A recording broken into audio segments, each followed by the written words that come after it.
الحمد لله رب العالمين والصلاة والسلام على سيد المرسلين أما بعد فأعوذ بالله من الشيطان الرجيم بسم الله الرحمن الرحيم قال الله تعالى في القرآن المجيد والفرقان الحميد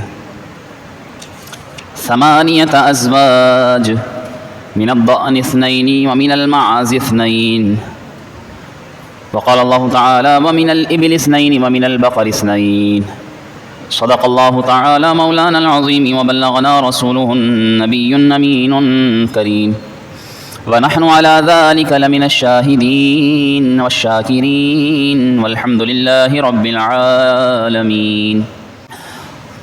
آج 6 جون سن 2025 9 ذوالحجۃ الحرام 1446 سنہ ہجری یوم عرفہ کا دن ہے۔ نبی کریم صلی اللہ علیہ وآلہ وسلم پر درود و سلام کی فضیلت میں آتا ہے، ارشاد فرمایا ما من عبدین متحابین فی اللہ یستقبل احدہما صاحبہ فیصافحہ ویصلیان علی النبی الا لم یفترقا حتی تغفر ذنوبہما ما تقدم وما تأخر۔ نبی کریم صلی اللہ علیہ وسلم نے ارشاد فرمایا کہ اللہ کی خاطر محبت رکھنے والے جب 2 مسلمان آپس میں ملتے ہیں اور وہ مصافحہ کرتے ہیں اور نبی کریم صلی اللہ علیہ وسلم پر درود پڑھتے ہیں تو ان کے جدا ہونے سے پہلے ان کے اگلے پچھلے گناہوں کو معاف کر دیا جاتا ہے۔ سبحان اللہ، کتنی پیاری فضیلت ہے۔ چاہیے یہ کہ ہم مسلمان آپس میں جب ملاقات کریں تو مصافحہ کریں، ہاتھ ملائیں اور صرف انگلیاں نہ چھوئیں بلکہ ہتھیلی سے ہتھیلی ملے، یہ طریقہ مصافحہ کرنے کا۔ اور پھر حضور صلی اللہ علیہ وسلم پر درود بھی پڑھیں اور الفاظ سلام کے السلام علیکم ورحمۃ اللہ وبرکاتہ بھی کہیں، تو انشاءاللہ دیکھیں گے کہ آج فی زمانہ مسلمانوں میں جو ایک نفرتیں بڑھتی جا رہی ہیں، یہ سلام کو عام کرنا اور اس طرح نبی کریم صلی اللہ علیہ وسلم پر درود و سلام پڑھنا جس طرح گناہوں سے مغفرت کا ذریعہ بنے گا، انشاءاللہ اسی طرح یہ ہماری آپس کی دلی رنجشیں، بغض و عداوت، کینے، نفرتیں، دشمنیاں یہ ختم کرنے کا بھی سبب بنے گا انشاءاللہ۔ ایک مرتبہ برکت کے لیے درود پاک پڑھیے۔ اللہم صلی علی سیدنا و مولانا محمد وعلی آل سیدنا و مولانا محمد وبارک وسلم وصلی علیہ۔ اللہ تعالیٰ نے ارشاد فرمایا وَمِنَ الْأَنْعَامِ حَمُولَةً وَفَرْشًا، اور چوپایوں میں سے کچھ ایسے ہیں جو بوجھ اٹھانے والے ہیں اور کچھ زمین پر لگ کر چلنے والے ہیں۔ علماء نے اس آیت کی تفسیر لکھتے ہوئے بیان فرمایا کہ جس طرح مسلمانوں کو قربانی کرنے کا حکم دیا گیا ہے، اسی طرح جو قربانی کے جانور ہیں وہ بھی خاص کر دیے گئے ہیں، جسے اسی مقام پر آگے چل کر اللہ تعالیٰ نے بیان فرمایا ہے۔ فرمایا 8 ازواج، 8 جوڑے، من الضأن 2 ومن المعز 2، وہ 8 جوڑے کون سے؟ بھیڑ اور اس کا مذکر یا اس کی مؤنث، اور بکری اور اس کا مذکر یا بکرا اس کی مؤنث، اور پھر آگے مزید ارشاد فرمایا ومن الابل 2 ومن البقر 2، اور اسی طرح اونٹ اور اونٹنی اور گائے اور بیل، یہ 8 جانور، یعنی یہ 4 جوڑے جسے 8 جوڑوں سے بیان کیا گیا۔ یعنی سوال یہ ہوتا ہے کہ مسلمانوں کو جو قربانی کے لیے حکم دیا گیا تو یہ صرف 8 جانور ہی کیوں خاص کیے گئے؟ اور بھی حلال جانور ہیں، ہرن ہے وہ حلال ہے، اس کی قربانی نہیں کی جا سکتی۔ یہاں یہ شرعی مسئلہ بھی ذہن میں رکھیں کہ جو جانور اللہ تبارک و تعالیٰ نے حلال فرمائے ان حلال میں سے بھی قربانی صرف انہی جانوروں کی کیوں ہے؟ مرغی ذبح کرنے سے قربانی نہیں کر سکتے، خرگوش حلال ہے، اس کو قربانی کے طور پر پیش نہیں کر سکتے۔ علماء نے لکھا اس لیے کہ اللہ تبارک و تعالیٰ نے تمہیں جو رزق حلال عطا فرمایا ہے تو حکم یہ دیا ہے فَكُلُوا مِمَّا رَزَقَكُمُ اللَّهُ، کہ جو اللہ نے تمہیں رزق دیا ہے تم سے کھاؤ، اور وہ رب العالمین ہمارا رب ہے، اور رب کہتے ہیں بہترین پرورش کرنے والے کو۔ تو جس طرح ماں باپ اپنی اولاد کی پرورش کرتے ہیں اور انہیں اچھے سے اچھا کھلانے کی کوشش کرتے ہیں اور چاہتے ہیں کہ ان کی بہترین جسمانی تربیت ہو، ان کی جسمانی اچھی نشو و نما، ان کی پرورش ہو، رب العالمین اپنے بندوں پر اتنا مہربان ہے کہ اس نے ہمیں جسمانی طاقت کے لیے رزق حلال کھانے کا حکم دیا، اور وہ رب اتنا مہربان ہے دیکھیے کہ اس نے صرف اور صرف ہماری جسمانی ضرورتوں کو ہی بیان نہیں فرمایا بلکہ اس نے ہماری روحانی ضرورت کو بھی بیان فرمایا ہے۔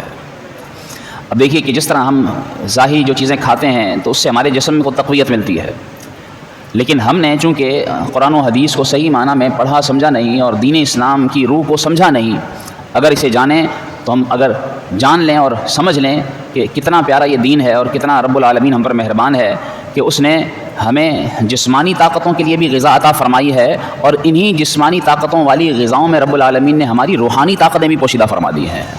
ہماری روح کو تقویت پہنچے، غذا پہنچے، اس کا بھی گویا کہ اللہ رب العالمین نے اہتمام فرمایا ہے۔ جس طرح ظاہری کھانا پینا ہماری جسم کو طاقت دیتا ہے، ایک ہماری روح کی بھی غذا ہے، اور اس روح کی غذا کی لوگ فکر نہیں کرتے۔ نماز پڑھنا یہ روحانی طاقت ہے، یہ روح کی غذا ہے۔ اگر ہماری روح، ہمارا ایمان مضبوط ہو، اسے بھی اسی طرح ہم تقویت دیتے رہیں تو پھر ہم روحانی طور پر کمزور نہ پڑیں، لیکن چونکہ روحانی تقویت کا اہتمام نہیں ہوتا، اس وجہ سے ہم روحانی طور پر کمزور پڑتے چلے جاتے ہیں، اور اس کمزوری کا نتیجہ یہ ہوتا ہے کہ گناہ میں پڑ جاتے ہیں، روحانی طور پر ہم تنزلی کے شکار ہو جاتے ہیں۔ اس لیے روحانی طاقت، اور علماء بیان فرماتے ہیں کہ جو بیان فرمایا وَمِنَ الْأَنْعَامِ حَمُولَةً وَفَرْشًا، کہ بعض اونچائی والے جانور ہیں، یعنی اونچے اونچے جس طرح اونٹ، اور بعض کچھ نیچے جو زمین سے قریب ہیں جس طرح بکری۔ تو فرمایا کہ تم انہیں جب کھاتے ہو، ذبح کر کے، ان کی قربانی کر کے ان کا گوشت استعمال کرتے ہو، تو اللہ تبارک و تعالیٰ تمہیں نیچائی یعنی زمین والی صفات یعنی عاجزی بھی عطا فرماتا ہے، اور اونچائی یعنی آسمان والی صفات رب العالمین تمہیں اونچائی بھی عطا فرماتا ہے۔ کس طرح؟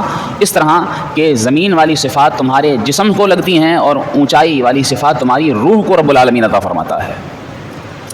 اور علماء نے لکھا کہ یہ 8 جانور، یہ جو جوڑے جن میں سے بھیڑ، علماء نے لکھا کہ اس بھیڑ کے اندر اللہ رب العالمین نے کچھ ایسی صفات رکھی ہیں کہ جن کو تمہیں اپنی روح کے ساتھ مزین کرنا چاہیے، اور بھیڑ کے اندر اللہ تعالیٰ نے حسن اخلاق کا ایک وصف پیدا فرمایا ہے، اور حسن اخلاق کا اس کے اندر یہ وصف ایسا ہے کہ یہ اپنے دشمن کو بھی نقصان نہیں پہنچاتا۔ یہ اللہ تعالیٰ نے اس کے اندر ایک خاصیت رکھی ہے، اور یہ کبھی آواز سے تنگ نہیں کرتا، جس طرح اور کوئی جانور چیخے گا، چلائے گا، لیکن بھیڑ کے اندر عمومی صفت یہ ہے کہ یہ آواز سے کسی کو تنگ نہیں کرے گا۔ اسی طرح بکری جو دوسرا جوڑا، کہ بکری اور بکرے کے اندر اللہ رب العالمین نے عاجزی رکھی ہے، اور یہ ایسا بھولا جانور ہے جس کے بارے میں علماء نے لکھا ہے کہ اگر اس کی کھال سکھا کر اسے یوں استعمال کیا جائے کہ کوئی اس پر بیٹھنے کی عادت بنا لے، جس طرح قالین ہوتی ہے، قالین پر بیٹھتے ہیں، تو اس کی کھال سکھا کر اگر بکری کی کھال پر بیٹھنا شروع کریں تو بیٹھنے والے کے اندر اللہ تبارک و تعالیٰ عاجزی کی صفت پیدا فرما دیتا ہے، یعنی تکبر سے اس کی جان چھوٹ جاتی ہے۔ مولانا لکھتے ہیں نفس کسرا فرعون نیست لیک اورا عون کسرا عون ریست نیست، کہتے ہیں کہ ہر ایک کے اندر ایک فرعون چھپا ہوا ہے، اور ایک فرعون وہ تھا جو موسیٰ علیہ السلام کے سامنے آیا تھا۔ ان دونوں فرعونوں میں فرق یہ ہے کہ اس فرعون کے پاس تاج تھا، اور جو ہمارا اندر کا فرعون ہمارا نفس ہے، اس کے پاس تاج نہیں، لیکن جس طرح تکبر اس میں تھا، تکبر اس میں بھی بھرا ہوا ہے۔ تو اس کے تکبر کا علاج، عاجزی کا علاج کرنے کے لیے تمہیں یہ جو اللہ رب العالمین نے بکری کی قربانی کا حکم دیا ہے، تو جس طرح اس کا گوشت کھانے سے تمہارے جسم کو طاقت ملتی ہے، اس کا گوشت کھانے سے تمہارے اندر روح کے اندر یوں طاقت آتی ہے کہ تمہیں تکبر سے نجات ملتی ہے، اور اللہ تبارک و تعالیٰ تمہیں عاجزی عطا فرماتا ہے۔ اس لیے اس کو حلال کیا گیا، قربانی کے لیے خاص کیا گیا۔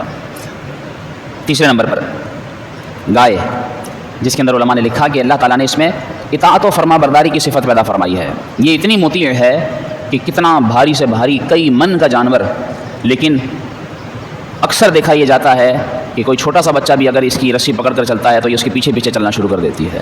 اللہ تعالیٰ نے اس کے اندر یہ اطاعت کی، یہ فرما برداری کی صفت پیدا فرمائی ہے۔ اور یوں ہی اونٹ چوتھے نمبر پر، اور اونٹ کے اندر اللہ تبارک و تعالیٰ نے جو روحانی صفت رکھی ہے وہ صبر کی صفت عطا فرمائی ہے، کہ یہ اتنا صابر ہوتا ہے کہ 15 دن تک بھی اگر یہ پیاسا رہے تو سختی کی گرمی اور صحرا کی تپش میں بھی صبر کرتے ہوئے، پیاسا رہ کر بھی اللہ رب العالمین نے اسے اتنی طاقت عطا فرمائی کہ یہ زندہ رہتا ہے اور صبر سے کام لیتا ہے۔ تو خلاصہ یہ ہوا کہ یہ جو 4 طرح کے جانور، جو 8 جوڑے قرآن کریم میں بیان فرمائے گئے، کہ تمہیں اس لیے حکم دیا گیا ہے کہ تم صرف انہی جانوروں کی قربانی کرو، کہ تم ان کا جب گوشت کھاؤ تو تمہارے اندر نہ صرف جسمانی طاقت آئے، بلکہ تمہارے اندر ان کے اندر جو اللہ نے صفات رکھی ہیں وہ صفات بھی تمہارے اندر پیدا ہو جائیں، اور تم بھیڑ، بکری، گائے اور اونٹ جیسی صفات، یعنی ان کے اندر وہ صفات کے حسن اخلاق، ان کے اندر جو صفت ہے کہ یہ عاجزی سے کام لیتے ہیں، ان کے اندر جو صفت ہے اطاعت و فرما برداری، ان کے اندر جو صفت ہے کہ یہ صبر سے کام لیتے ہیں، تمہارے اندر بھی یہ صفات پیدا ہو جائیں، اور تم بھی ان 4 صفات کا مظہر بن جاؤ۔ یعنی حسن اخلاق تمہارے اندر ہو، تمہارے اندر عاجزی ہو، تمہارے اندر اطاعت ہو، اور تمہارے اندر صبر ہو، یہ 4 چیزیں۔ اور ان 4 چیزوں کو حدیث میں بھی بیان کیا گیا ہے، اور علماء نے انہیں حسن اخلاق یعنی روحانی صفات کی بہترین صفات قرار دیا ہے۔ جیسے حسن اخلاق، رسول اللہ صلی اللہ علیہ وسلم نے ارشاد فرمایا کہ یہ روح کی غذائیں ہیں، اور روحانی طور پر تمہارے اندر یہ وصف یوں آنا چاہیے، ان من خیارکم احسنکم اخلاقا، فرمایا کہ تم میں سے بہترین وہ ہے جس کا اخلاق اچھا ہے۔ آپ صلی اللہ علیہ وسلم نے ارشاد فرمایا ما شیء اثقل فی میزان المؤمن یوم القیامۃ من خلق حسن، فرمایا کہ قیامت کے دن مومن کے نامہ اعمال کے پلڑے کے اندر حسن اخلاق سے بڑھ کر اور کوئی بھاری چیز نہیں ہوگی۔ حسن اخلاق، فرمایا اکمل المؤمنین ایمانا احسنہم خلقا، کہ ایمان کے اعتبار سے کامل ترین مومن وہ ہے جو تم میں سے سب سے زیادہ اچھے اخلاق والا ہے۔ اچھے اخلاق، آج ہمیں اچھے اخلاق اپنانے کی ضرورت ہے۔ قربانی کے جانور تو کر دیں گے، بڑے بڑے جانور قربان کر دیے، خوب گوشت مار دیا، گھروں کے اندر جمع کر لیا، نمائش بھی کر دی، بتا بھی دیا، واہ بھی ہو گئی، سب کچھ ہو گیا، لیکن ان کا جو وصف تھا حسن اخلاق وہ کس نے اپنایا؟ نرمی، یہ ہمارے اندر نہیں۔ کسی کے ساتھ ہمارا جھگڑا نہ ہو، یہ اس طرح حسن اخلاق اپنائیں۔ کسی کو گالیاں نہ دیں، کسی کو برا بھلا نہ کہیں، کسی کی غیبت، چغلی، کسی پر بہتان تہمت نہ لگائیں، خندہ پیشانی کے ساتھ مسکرا کر ملیں، سخاوت اپنائیں، دیں جو اللہ نے آپ کو عطا فرمایا ہے خوب بانٹیں، یہ حسن اخلاق ہے۔ صرف اگر ظاہری طور پر کچھ دینے کے لیے نہیں، تو اللہ تعالیٰ نے جو آپ کو ایک ہنر عطا فرمایا ہے، جو کچھ کام اچھا آپ جانتے ہیں وہ اچھا کام دوسروں کو سکھا دیں، یہ بھی سخاوت ہے۔ کسی کی مدد کریں، جو اچھائی اللہ نے آپ کے اندر رکھی ہے، برائیاں ہم دوسروں کے اندر بہت ڈھونڈتے ہیں، اپنے اندر کوئی ایک ایسی اچھائی ڈھونڈیں کہ جو سمجھتے ہیں آپ کہ ہاں یہ میرے اندر اچھائی ہے، وہ اچھائی دوسروں کے ساتھ بانٹیں، وہ اچھائی دوسروں کو دیں۔ خیر خواہی، علماء نے لکھا کہ مسلمانوں کے ساتھ خیر خواہی کرنا عادت رکھتے ہیں کہ فرض عین ہے، اور مال کے ساتھ خیر خواہی کرنا فرض کفایہ ہے، کہ کسی کو مال دے سکتے ہیں مال دیں، نہیں دے سکتے کم از کم اس کا بھلا تو چاہیں، اس کو نقصان تو نہ دیں، اور سب سے بڑھ کر کہ رعایت کریں اور غصہ نہ کریں۔ تو یہ حسن اخلاق کی ساری صفات ہیں۔ تو جانور ذبح کرنے کے ساتھ ساتھ اپنے اندر یہ حسن اخلاق کی صفت بھی پیدا کریں۔ دوسرے نمبر پر جو صفت عاجزی، فرمایا من تواضع للہ رفعہ اللہ، جو اللہ کے لیے جھک جائے گا اللہ تبارک و تعالیٰ اسے بلندی عطا فرمائے گا، اللہ تعالیٰ اسے اونچائی عطا فرمائے گا۔ اور اس کے برعکس اگر تکبر ہوگا، اکڑ کر رہے گا، دوسروں کو اپنے سے کم تر سمجھے گا، تو فرمایا گیا قیامت کے دن وہ چیونٹی کی شکل میں آئے گا، اور لوگ اسے رونتے ہوئے جائیں گے، اور اس پر ہر طرف سے ذلت طاری ہوگی، اور جہنم کی وادی بولس نامی وادی میں وہ ایسے ڈالا جائے گا کہ اس کو چاروں طرف سے آگ لپیٹ میں لے لے گی۔ اس طرح اس متکبر کو سزا دی جائے گی۔ تو قربانی کا جانور بکری ذبح کریں لیکن اپنے اندر عاجزی نہ آئے تو پھر کیا فائدہ؟ تو عاجزی اپنے اندر انکساری پیدا کرنے کی کوشش کریں۔ کس طرح آئے؟ علماء نے لکھا کہ جس مسلمان کو تم دیکھو تو یہ جانو کہ یہ مجھ سے زیادہ بہتر ہے، تمہارے اندر عاجزی آئے گی۔ تم سلام میں پہل کرو، تمہارے اندر عاجزی آئے گی۔ لوگ اکڑتے ہیں کہ نہیں میں کیوں سلام کروں، یہ مجھے سلام کرے نا، یہ چھوٹا ہے نا، میں بڑا ہوں۔ سلام میں رسول اللہ صلی اللہ علیہ وسلم پہل فرماتے تھے، حتیٰ کہ بچوں کو بھی پہلے حضور صلی اللہ علیہ وسلم سلام کیا کرتے تھے۔ تو یہ وہ صفات ہیں جو عاجزی لاتی ہیں۔ سلام میں پہل، پھر اپنے کام خود کرنا۔ ہم لوگ اپنے کام کرنا خود گوارا نہیں کرتے، ہم نے نوکر رکھے ہیں، یا ہم نے اپنی اولاد کو اپنا محکوم سمجھ لیا ہے کہ بس جو کام ہوگا ہمارا یہ کریں گے، ہم نے حکم چلانا ہے، اشارے کرنے ہیں، اور بس سر جو ہے وہ اشارے کے ساتھ اس کو کہہ دینا ہے کہ یہ کرنا ہے۔ اپنے کام خود کرنا یہ عاجزی لاتا ہے۔ میں یہ نہیں کہتا کہ منع ہے، ناجائز ہے، لیکن عاجزی لانی ہے، اپنے کام خود کیجیے۔ رسول اللہ صلی اللہ علیہ وسلم اپنے کام حتیٰ کہ کپڑے خود دھوتے، اپنے جوتے خود گانٹھ لیا کرتے تھے۔ کتنی عاجزی تھی، دو عالم کے سردار ہیں لیکن یہ کام آپ صلی اللہ علیہ وسلم خود کیا کرتے تے۔ تو عاجزی کا پیکر حضور صلی اللہ علیہ وسلم، تیری عاجزی پہ لاکھوں، تیری سادگی پہ لاکھوں، ہو سلام عاجزانہ مدنی مدینے والے، کہ آپ صلی اللہ علیہ وسلم نے کتنی عاجزی کر کے دکھائی۔ تو خود کام کریں اپنے ہاتھ سے، خاص طور پر گھر کے کام، سودا سلف لانا یہ عاجزی لاتا ہے۔ اپنے ہاتھ سے کوئی جا کر اگر دودھ لاتا ہے، کوئی ہاتھ سے جا کر سبزی لاتا ہے، تو اس کو اپنی ان کسر شان نہ سمجھے کہ میری شان گھٹ جائے گی۔ گھر کے کام ہیں، حضور صلی اللہ علیہ وسلم خود کیا کرتے تھے۔ اسی طرح غریبوں کے ساتھ اٹھ بیٹھ، ان کے ساتھ بات چیت، جو تھوڑی کڑک کالر والا یہ سمجھتا ہے کہ میں کسی غریب کے ساتھ بیٹھوں گا، میں اس کے ساتھ بات چیت کروں گا، میں اس کے ساتھ مسکراؤں گا بیٹھ کر، میں اس کے ساتھ ہاتھ ملاؤں گا تو میری شان گھٹ جائے گی۔ نہ اپنے اندر عاجزی لانی ہے، غریبوں کے ساتھ اٹھیے بیٹھیے، اللہ تبارک و تعالیٰ عاجزی عطا فرمائے گا۔ اور جس طرح ذکر کیا کہ بکری کی کھال پر بیٹھنے سے عاجزی پیدا ہوتی ہے۔ تیسرے نمبر پر اطاعت، فرما برداری، اللہ کی خاطر جھکنا۔ اللہ نے جب حضرت ابراہیم علیہ السلام کو حکم دیا کہ اسلم، جھک جاؤ، بس اطاعت کے لیے سر جھکا دو، جو کہا جائے وہ کرنا ہے، تو انہوں نے کہا اسلم تو، یا اللہ میں جھک گیا، بس میری اطاعت اب طے ہو گئی۔ اور ابراہیم علیہ السلام نے کیسی اطاعت کی، نمرود کے سامنے جانے کا حکم ہوا، گئے، آگ میں پھینکا گیا لیکن اطاعت سے منہ نہیں موڑا، اور ہجرت کا حکم دیا، ہجرت کی۔ چھوٹے دودھ پیتے بچے کو کس طرح ریگستان میں ان کی والدہ کے ساتھ، بی بی حاجرہ رضی اللہ تعالیٰ عنہ کے ساتھ چھوڑنے کا حکم ہوا۔ یہ نہیں کہا کہ یا اللہ یہ کہاں سے کھائیں میں پئیں گے، یہ چھوٹا دودھ پیتا بچہ مر جائے گا، نہیں، کیسی اطاعت، فوراً کہا کہ یا اللہ مان لیا، بس اطاعت کی۔ پھر وہی بچہ جب بڑا ہو گیا، اسماعیل علیہ السلام 13 سال کے، جو منتوں سے مانے ملے، 90 سال کی عمر میں حاصل ہوئے، انہیں پالا پوسا، جب بڑا کر دیا، محبت میں گم ہو گئے، اب کہا کہ اس کو قربان کرو. اس کو قربان کرنے کے لیے بھی تیار ہو گئے. فوراً یہ کہہ دیا کہ بس یا اللہ میں نے مانا، میں نے اطاعت کی. اور پھر اللہ تعالیٰ نے ان کو کیسا بدلہ دیا. پھر انہیں کعبے کی تعمیر کا حکم ہوا، کعبہ تعمیر کیا، مانتے چلے گئے. تو اللہ تعالیٰ نے انہیں انعام یہ دیا کہ انہیں ایسا چن لیا کہ انہیں نبوت عطا ہوئی، رسالت عطا ہوئی. اللہ تبارک و تعالیٰ نے انہیں امامت عطا کی ایسی کہ ان کے بعد جو حضرت اسماعیل علیہ السلام سے تک جو ہے وہ، اور اسی طرح ان کی اولاد میں سے حضرت اسحاق کی اولاد سے جو یعقوب علیہ السلام، یعنی اس کے بعد جتنے نبی آئے سارے کے سارے انہی کی اولاد سے آئے. اور انہی کی نسل سے اللہ تبارک و تعالیٰ نے جو انبیاء کے سردار ہیں محمد رسول اللہ صلی اللہ علیہ وسلم، انہیں اللہ رب العالمین نے انہی کی نسل سے پیدا فرمایا. انہیں ایسا چن لیا، انہیں خلیل بنایا. حج کے افعال کی ان سے ابتدا ہوئی. کعبہ انہوں نے بنایا، ان کی بنائی ہوئی جگہ مکہ مکرمہ کو امن کی جگہ قرار دے دیا گیا. تمام دینوں کے اندر، ادیان کے اندر جو دین حنیف سمجھا جاتا تھا وہ ابراہیم علیہ السلام کا دین تھا. مشرکین مکہ بھی یہ کہتے تھے کہ ہم دین ابراہیمی پر ہیں. رسول اللہ کو نہیں مانتے تھے لیکن دین ابراہیمی کو مانتے تھے. اتنی اللہ نے انہیں قبولیت عطا فرمائی. قیامت کے دن انہیں صالحین کا تاج پہنایا جائے گا، انہیں کرامت کا لباس پہنایا جائے گا. اور ان کی شان کیا ہوگی کہ قیامت کے دن جب جنتی جنت میں جائیں گے سب بے داڑھی ہوں گے، ان کی داڑیاں نہیں ہوں گی، لیکن حضرت ابراہیم علیہ السلام کو اللہ رب العالمین داڑھی کی حالت میں جمع فرمائے گا. یہ نرالی صفت اللہ ان کو عطا فرمائی، ان کو ایسا چن لیا. اور پھر انہی کے بیٹے اسماعیل کے بیٹے آخرکار رسول اللہ صلی اللہ علیہ وسلم، انہی کی جو ہے وہ شان قیامت کے دن دکھائی جائے گی. اور جب بیٹے کی شان ظاہر ہوگی تو پھر باپ تو سینہ ان کا فخر سے چوڑا ہوگا نا. تو یہ اللہ تبارک و تعالیٰ نے ابراہیم علیہ السلام کو شان عطا فرمائی، ایسی اطاعت کی. تو ہم بھی اللہ کی ایسی اطاعت کریں کہ یا اللہ جو تیرا حکم ہے بس مان لیا، بس ہم نے سر جھکا دیا. تو یہ گائے کی قربانی کرنے کے بعد اللہ کرے کہ اتنی ہمارے اندر اطاعت آ جائے. چوتھے نمبر پر آخر میں صبر، کہ صبر کو اپنائیں جو اونٹ کی صفت ہے.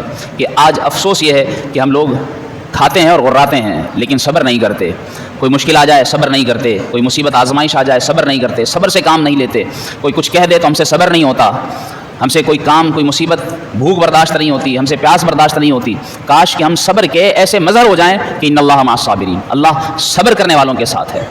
اور یاد رکھیے کہ یہ چاروں صفات نہ آئیں، اگر قربانی کریں لوگ ہزاروں کے لاکھوں کے جانور قربان کریں گے لیکن اس کے باوجود وہ صبر سے محروم، اطاعت سے محروم، وہ عاجزی سے محروم، وہ حسن اخلاق سے اگر محروم ہیں تو بتائیے کیا گوشت کھانا، گوشت بانٹنا یہ اسی کا نام قربانی تھا؟ اس کا قربانی نہیں تھا اس کا نام. اللہ نے فرمایا لن ینال اللہ لحومها ولا دماؤها ولکن ینالہ التقوی منکم. تقوی اصل تمہارے اندر پرہیزگاری، اور پرہیزگاری کی یہ صفات ساری اسی کا حصہ ہیں. تو یہ ساری صفات ہم اپنائیں. اور آخر میں یہ بات ذہن میں رکھیں کہ اگر اطاعت نہ ہوئی سچی اور یہ صفات نہ آئیں، جس طرح شیطان سے ایک بزرگ نے جب اس پر ظاہر ہو گیا تو ان بزرگ نے کہا کہ مجھے یہ بتاؤ کہ میں تم جیسا شیطان بننا چاہتا ہوں. تو شیطان بولا ہے میرے جیسا شیطان بننا چاہتے ہو؟ ایسا پہلے کبھی ہوا تو نہیں ہو. انہوں نے کہا کہ بتاؤ تو صحیح کہ میں تمہارے جیسا شیطان کیسے بن سکتا ہوں. تو وہ خوش ہوا کہ چلو یہ تو میرا بنا اور یہ میرے جیسا بن جائے گا تو مجھے اور کیا چاہیے. کہنے لگا 2 کام کر لو گے میرے جیسے ہو جاؤ گے، شیطان بن جاؤ گے. ایک نماز میں سستی، اور دوسرا کثرت سے جھوٹی قسمیں کھانا. کثرت سے جب جو بھی کام ہو بس اللہ کی قسم، یہ قسم وہ قسم کھاؤ. تو پھر وہ بزرگ کہتے ہیں کہ اچھا ہوا تو نے مجھے بتا دیا. پھر کہا کہ آئندہ میں یہ کام نہ کروں گا، نہ میں نے کیا نہ میں کروں گا. تو شیطان کہنے لگا مجھے دھوکہ دیا. تو شیطان نے کہا کہ آئندہ کے بعد میں بھی کسی کو اس طرح کی باتیں نہیں بتاؤں گا. تو اس طرح اس واقعے سے پتہ چلتا ہے کہ نماز میں اگر کوئی سستی کرتا ہے تو وہ کتنا بڑا شیطان ہے، نماز کی سستی. اور لوگ جو ہے وہ دیکھیں قربانیاں کریں گے نماز نہیں پڑھیں گے، فجر کی نماز کے بعد، عید کی نماز کے بعد قربانی کریں گے لیکن افسوس یہ کہ اس کے بعد ظہر کی نماز نہیں پڑھیں گے. اسی دن جو اتنی بڑی نیکی کر لیتے ہیں لیکن افسوس کہ پھر نمازوں میں سستی جاری رکھتے ہیں. تو خدا را نماز میں سستی نہ کیجیے، نماز کے پابند بنے رہیے، انشاءاللہ آپ دیکھیں گے خوب برکتیں نصیب ہوں گی. اللہ تعالی ہمیں یہ باتیں یاد رکھنے، ان پر عمل کرنے، انہیں دوسروں تک پہنچانے کی توفیق عطا فرمائے. آمین بجائے. وہ لطف زندگی پایا نہیں کرتے یادیں، مصطفیٰ سے دل کو بہلایا نہیں کر